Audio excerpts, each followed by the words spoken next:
Una producción Enciclopedia Británica. Los ríos. La acción del agua corriente.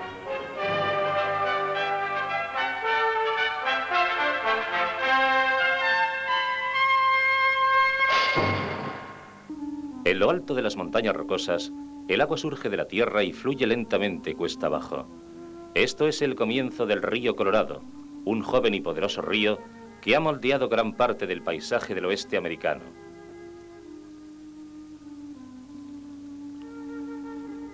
Desde su modesto origen en las rocosas, el río fluye a través de Utah hasta el lago Powell, por el Gran Cañón hasta el lago Mead. Luego, a la represa Hoover, en Nevada, continuando hacia el sur, formando la frontera entre Arizona y California, hasta México, donde su viaje de 1700 kilómetros acaba en el Golfo de California. En su agua hay cieno, arena y otros desechos. Este sedimento, producto de la erosión de la tierra por la que pasa el río, forma la carga en suspensión de la corriente. El empinado declive del terreno hace que el agua fluya más rápidamente. Al aumentar la velocidad, el agua recoge partículas de rocas que desgastan y pulen las piedras sobre las que pasa el agua. Aquí, donde el terreno es menos empinado, el agua pierde velocidad. El río se desliza ahora por los valles que ha esculpido en las rocosas, siguiendo el rumbo de menor resistencia, y como el terreno cambia constantemente, varía también la velocidad de la corriente. Aquí es muy lenta. Más allá, es un torrente rápido, fuerte y estrecho. La fuerte corriente es turbulenta y permite que el agua mueva desde guijarros hasta enormes piedras. Estas rocas más pesadas son parte del material sólido que arrastra el río, la carga del cauce. Este sedimento lo transportan las fuertes corrientes. Donde se reduce el declive disminuyendo la velocidad de la corriente, el río se ensancha y es más profundo. Aquí, el Colorado y su número cada vez mayor de afluentes recogen aún más sedimentos para transportarlos y depositarlos en otros lugares.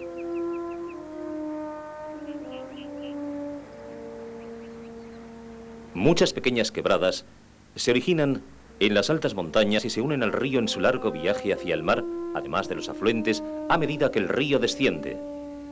Al salir de las montañas, fluye por un valle. El río está crecido por la lluvia y lleno de fango por el aumento en la carga de sedimentos. En la época de inundaciones aumenta el volumen y la velocidad del agua y, lógicamente, la carga. Río abajo, vemos grandes cañones en las rocas.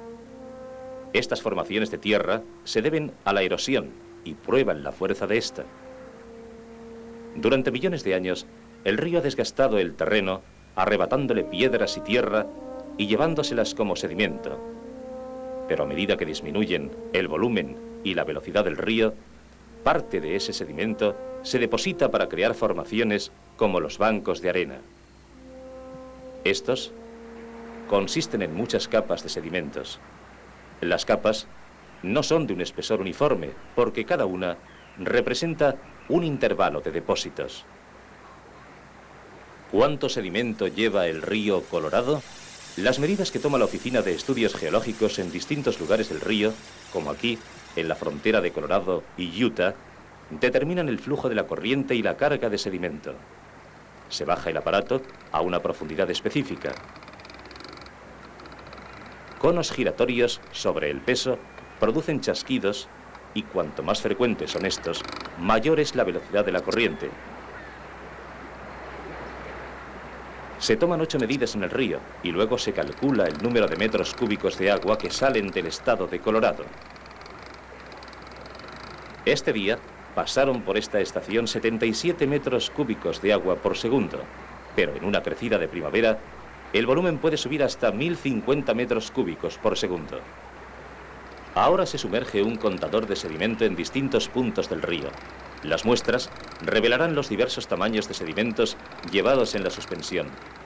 Gran parte del río consiste en arena, cieno y barro suspendidos en el agua, pero partículas más grandes saltan por el cauce del río que también empuja o arrastra por el fondo.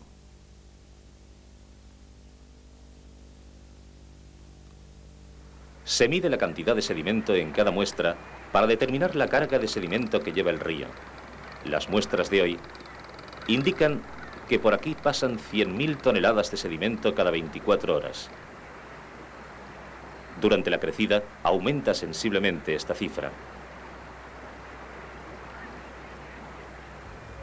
Cuando el río Colorado fluye por el estado de Utah, vemos pruebas espectaculares de la habilidad del río para moldear el paisaje.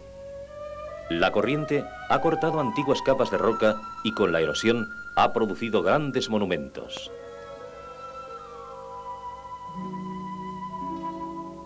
Pero el río también ha aumentado el terreno. Ha formado bancos de arena al depositar los sedimentos por discurrir con más lentitud. Esta meseta señala el comienzo de una serie de cañones esculpidos por las rápidas corrientes del río.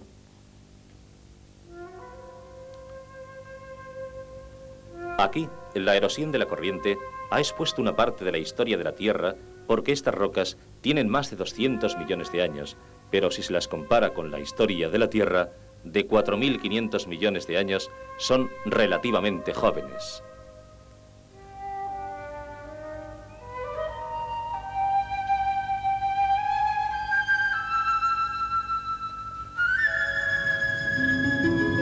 La erosión lateral ha ensanchado las paredes de los cañones. Las lluvias arrancaron piedras y tierra que ruedan hacia abajo obedeciendo a la gravedad.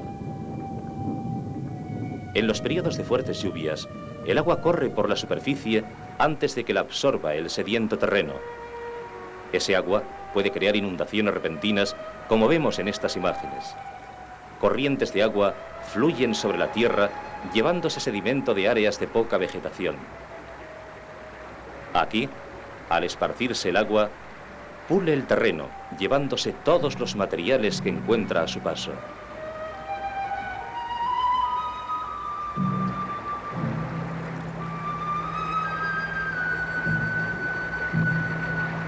Finalmente, parte del agua fluye hacia quebradas que pueden unirse a un afluente que fluya hacia el cañón.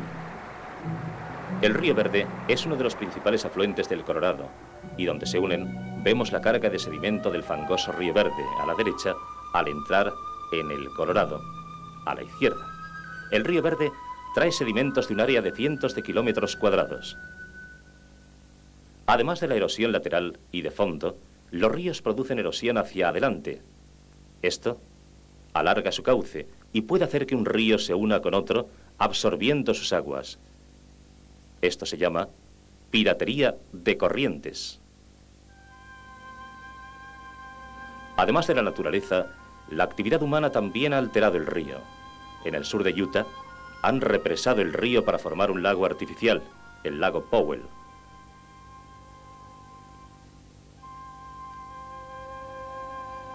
Esta enorme masa de agua llena los cañones y se extiende casi 250 kilómetros a través de Utah. El lago es una reserva que almacena la preciosa agua que fluye de las montañas.